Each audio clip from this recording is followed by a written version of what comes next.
Devo rispondere? Sì. Devo rispondere. Devo dire che sono un po' imbarazzata, devo dire, però quando noi l'abbiamo approvata in grande buona fede. Io credo che ancora l'assessore che l'aveva portato avanti questo progetto, ancora adesso, mi spiace magari che non sia presente stasera, perché magari lui che l'ha seguito nei minimi particolari, che ce l'ha proposto poi in giunta, insomma forse avrebbe anche dato delle risposte, delle motivazioni più chiare di quelle che posso dare io stasera. Certamente la nostra volontà era quella di produrre energia pulita, allora quindi c'era una mancanza di informazione. Certamente si produceva energia, ma anche teleriscaldamento in una zona industriale che poteva quindi favorire le aziende che erano sul territorio. Certamente si pensava a biomasse come il sorgo, e quindi magari poteva esserci un aiuto, appunto, una collaborazione con l'agricoltura. Adesso ho capito che non è così, anzi sono molto preoccupata, ecco, da questo messaggio che può passare tra gli agricoltori. Sicuramente era previsto un protocollo d'intesa molto serio e molto attento, perché le biomasse, ci fosse un controllo di queste biomasse, ed era previsto che questo controllo lo facesse direttamente il comune, con una commissione sua nominata dal comune stesso a momenti imprevisti, quindi c'era questo rischio e si era trovata questa soluzione con questa commissione che doveva, appunto, alle dipendenze del comune, che doveva controllare. Ecco, forse era la prima volta che io ne sentivo parlare e che ne sentivamo parlare. Eravamo sicuramente convinti che fosse una scelta positiva, proprio nell'ottica del risparmio energetico, di energia pulita. La mancanza di informazione credo che sia uno dei problemi grossi degli amministratori, e quindi credo che le istituzioni proprio devono mettersi in rete, dialogare fra loro e essere aiutate dalle istituzioni tipo la provincia e la regione, proprio per capire quelli che sono i problemi veri, le soluzioni che ci possono essere. Quindi da parte mia questo impegno sicuramente lo porterò avanti. Ti ringrazio, e anche della tua buona fede di cui sono certamente convinto. Ultimo intervento, dopo diamo la parola al comitato.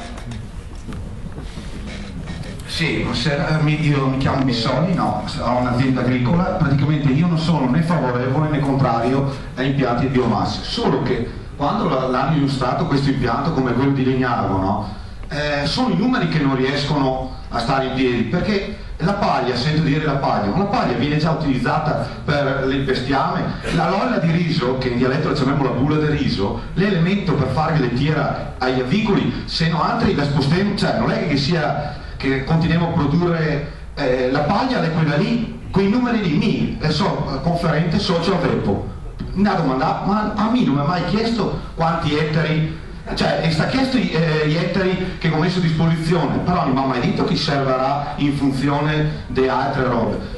Adesso cioè questo mi è piaciuto come avevi fatto come avete fatto dibattito. Mi fa piacere anche che lì Franco Bonfante riconosca sotto le elezioni che l'agricoltura è in crisi, perché siamo messi alle asse, non siamo più buoni da avanti, e sotto le elezioni sento dire che l'agricoltura è in crisi. Mi fa piacere, così non si riesce più in avanti. Purtroppo è gente che si introduce sfruttando l'agricoltura, è come il biogas. Il biogas è una roba, ma va bene quando risolvi un problema, tipo come ha detto il sindaco Marconcini che ho parlato, e mi sono stato a Hannover, ho fatto due giornate a Hannover per vedere la Germania. La Germania risolve il problema, cioè fa andare di impianti piccoli a biogas che funziona a pollina, liquame, i tiarini, i nitrati che te puoi spargere in agricoltura, ma non il biogas fatto da un prodotto nobile come il mais, che si sta stressando gli affitti, perché le aziende non le fa più a sostenere, perché il mais va dai 10 ai 12 euro e che dà 1000 euro all'ettaro di affitto. L'agricoltore cosa fa? Dice il posto d'alimento che lo roba lì, però bisogna capire se fa la roba, se le serve adesso sono stato invitato il sindaco a venire in Germania e mi ha detto che ne dà la disponibilità, perché mi è 3-4 anni che sono io che volevamo fare una piccola roba, però l'abbiamo abbandonata perché il cipato, mi lavoro fa spargimento di un compostaggio, il cipato là, che è la roba che serve a fare il compost, non viene più in abbondanza come 4-5 anni fa. E la paglia la va ai soldi perché il mercato la richiede, non viene mia. Quest'anno il frumento viene meno 50% seminato, cioè io qui lì i dati, se dopo uno vuol dire quello che vuole le cosite, però questi sono i dati.